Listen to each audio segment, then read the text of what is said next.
Hi guys, I'm Zara Fagen with ZaraPhD.com and author of Minimalist Homeschooling and creator of the course Simple is the New Smart.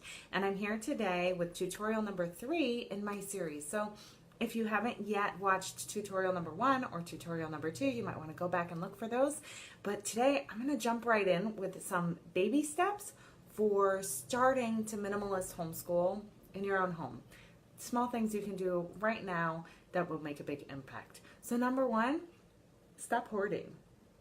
I'm not just talking about hoarding books and curricula, although that's a thing for sure in homeschooling, but I'm also talking about hoarding all the activities or all of the lessons in a curriculum or all of the facts. Really get clear on what is serving you right now, okay? And are the facts valuable or meaningless, right? Are all those curricula options serving you right now? And if you're not ready to trash them or donate them, in a future tutorial, I'll talk about some other options of what you can do with all of those extras, but acknowledge that those are extras. Homeschoolers rationalize hoarding the same way that hoarders rationalize hoarding. We might need it, right? And so be honest with yourself. Are you holding on to something because you might need it or just in case? Okay? And consider what things you are hoarding in your homeschool. Number 2, replace should with want. So should is this external pressure to do something. Want comes from a place of knowing in your heart that that's what you want. And it doesn't sound very Christian to be like, well, I want it, so I'm going to have it. But when you consider that we're all parents who have the best interests of our children at heart, then what we want for our kids is actually incredibly heartfelt, incredibly well-intentioned, and is a perfect guide for homeschooling. So seriously think about, can you rephrase something you should be doing to something you want for your children? Instead of we should learn that, can you say, I want my children to learn that, and honestly want it for them? The goal here in homeschooling is learning.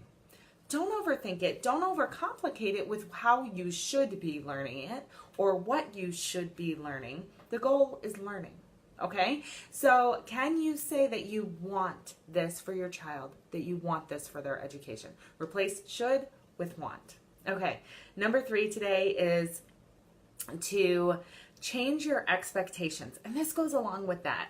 Are your expectations resource-centered or child-centered? Right? So are your expectations in a day to do what the curriculum suggests you do? Or are your expectations in a day to do what your child most needs to do? Big difference there, right?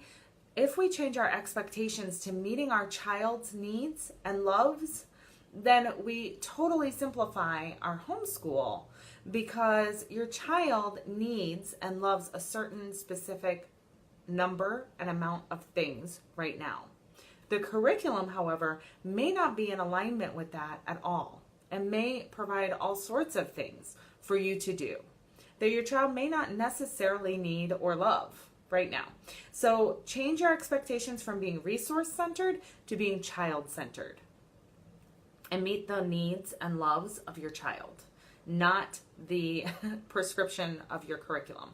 Okay, number 4, I think we're on number 4, simplify your morning basket. So my morning basket became this catch-all of all the lovely things, which ultimately ends up being a big stack of stuff that's in a pretty basket staring me down every day that I couldn't possibly do it all well, right?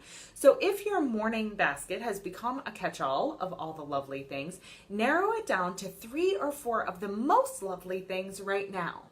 And know that when you're finished with one of those lovely things, you can replace it with something else. You don't need it all in your morning basket right now. Pick the most loved, the most needed, the most lovely, and put them in your morning basket. And then you can either discard the extra or save it for later when you have really given those lovely things, those 3 or 4 lovely things, the time that they deserve and the attention that they deserve. Okay. And here's how we do this all without necessarily trashing or donating it all. You're going to use secondary storage. So secondary storage means it's just not in your daily stuff. So under the bed, in a really high cabinet in the kitchen that you don't usually use, a shelf in the closet. Now, getting back to hoarding, don't save all the things that you're never going to use. Be 90% certain that this is going to really fulfill a need and a want, and you are actually going to use it. But then, if it's not serving you right now, put it in secondary storage. This is a place that's easy to access and you can keep your items organized, but it's not in your daily space. It's not staring you down every day. So that's what I have right now. Be sure, if you're on Facebook, to like and follow so you can see future tutorials that I post. If you're on YouTube, make sure to subscribe.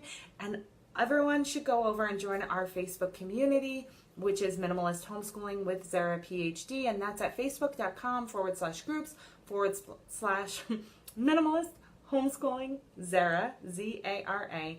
I'm always posting new things on the blog. That's www.zaraphd.com. So hopefully I'll see more of you soon.